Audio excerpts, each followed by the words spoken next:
Hello everyone, a very good day to you. Here are the top stories. These are: President Bola Tinubu's government vows to pressure suspends 15% import duty on petrol and diesel. Saraki asks PDP to suspend national convention in Ibadan, saying it doesn't have his support. On the foreign scene, Trump signs spending bill to end longest shutdown in U.S. history. A very good day to you and welcome to First Next News Port Harcourt. I am Becky Usoro. Now the news in details. The federal government under President Bola Ahmed Tinubu has suspended the planned 15% import duty on imported premium motor spirits (PMS), otherwise known as petrol and diesel. The Nigerian Midstream and Downstream Petroleum Regulatory Authority (NMDPRA) Director of Public Affairs Department, George Ita, made this known in a statement. Ita said it should also be noted that the implementation of the 15% ad valorem import duty on imported premium motor spirit and diesel is no longer in view. NMDPRA also assured all that there is an adequate supply of petroleum products in the country within the acceptable national sufficiency threshold during the peak demand period. There is a robust domestic supply of petroleum products, AGO, PMS, LPG, etc., sourced from both local refineries and importation to ensure timely replenishment of stocks and storage depots and retail stations during this period. While appreciating the continued efforts of all stakeholders in the midstream and downstream value chain in ensuring a smooth and uninterrupted supply and distribution, the public is hereby assured of NMDPRA's commitment to guarantee energy and security. The statement reads, on October 30th, it was reported that Tinubu approved a 15% import duty on petrol and diesel, following a proposal by the Federal Inland Revenue Service (FIRS). The new tariff was meant to align import costs with local realities and encourage domestic refining. According to reports, the move could add nearly 1 trillion naira annually to Nigeria's petrol import bill. But the presidency explained that the tariff was introduced to stabilize prices, discourage duty-free imports that undercut local refiners, and promote investment in country's refining sector. Under the new policy, payments are to be made into a designated federal government account managed by the FIRS, while the Nigerian Midstream and Downstream Petroleum Regulatory Authority (NMDPRA) oversees compliance. While the government insists the measure is not about raising revenue, but about strengthening local production and achieving fuel self-sufficiency, stakeholders remain worried. Many argue that Nigeria still lacks enough refining capacity to sustain the policy without worsening fuel scarcity or prices. You are listening to news on First Next News Port Harcourt. Let's go for a short break. When we return to bring to you more details, as Saraki asks PDP to suspend national convention in Ibadan, saying it doesn't have his support. On the foreign scene, Trump signs spending bill to end longest shutdown in U.S. history. Please stay with us. Welcome back. In case you're just joining us, you're listening to news on First Next News Port Harcourt. We now bring you the rest of the news. Former Senate President Dr. Abubakar Bukola Saraki has urged the People's Democratic Party (PDP) to suspend its planned national convention scheduled for November 15 to 16 in Ibadan, Oyo State.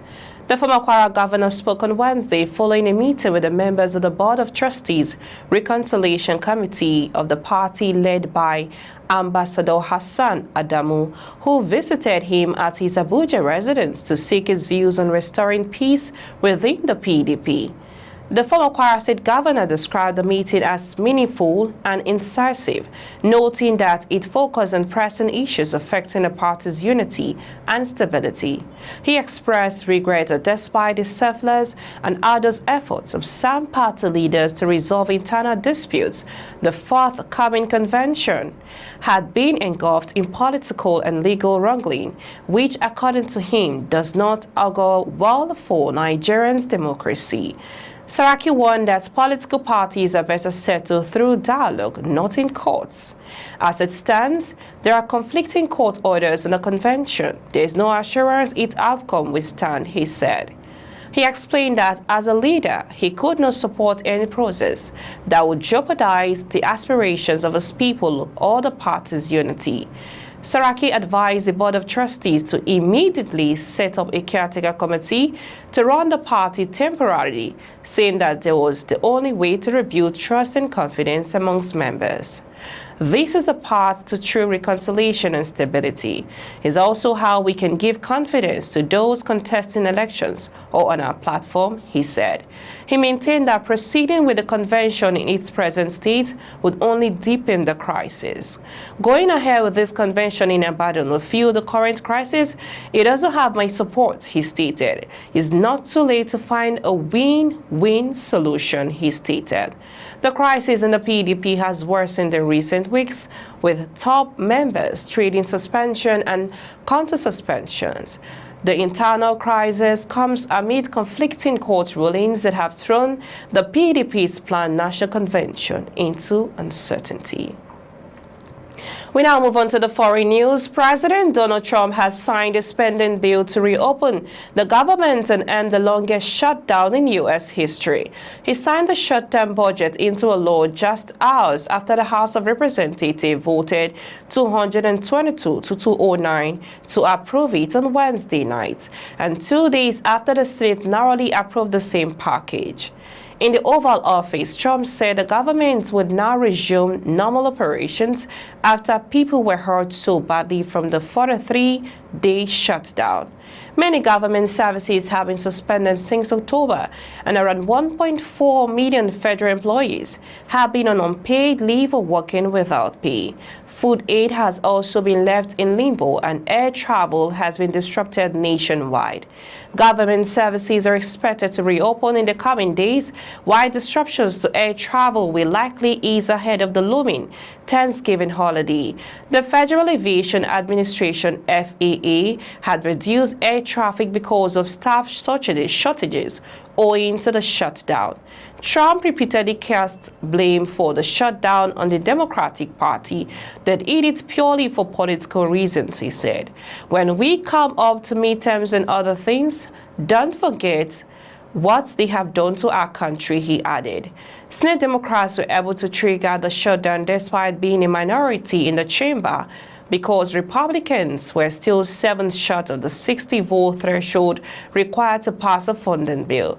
They initially refused to support the bill, demanding that Republicans agree to extend health insurance subsidies for low-income Americans that are set to expire at the end of the year. Republicans maintain that health care discussions could come after the government was reopened. That's all in the news this hour. We now bring you highlights of the top stories so far. It brought to you the President Bola Tinubu's government bows to pressure, suspends 15% import duty on petrol and diesel. And also brought to you that Saraki asks PDP to suspend National Convention in Ibadan, saying it doesn't have his support. And also on the foreign scene, it brought to you that Trump signs spending bill to end the longest shutdown in U.S. history. Do remember, democracy is the only system that persists in acts in the past that be whether they are the past that ought to be. I am Becky Usoro from I and the entire team in Port Harcourt, Nigeria. Many thanks for watching. Bye for now.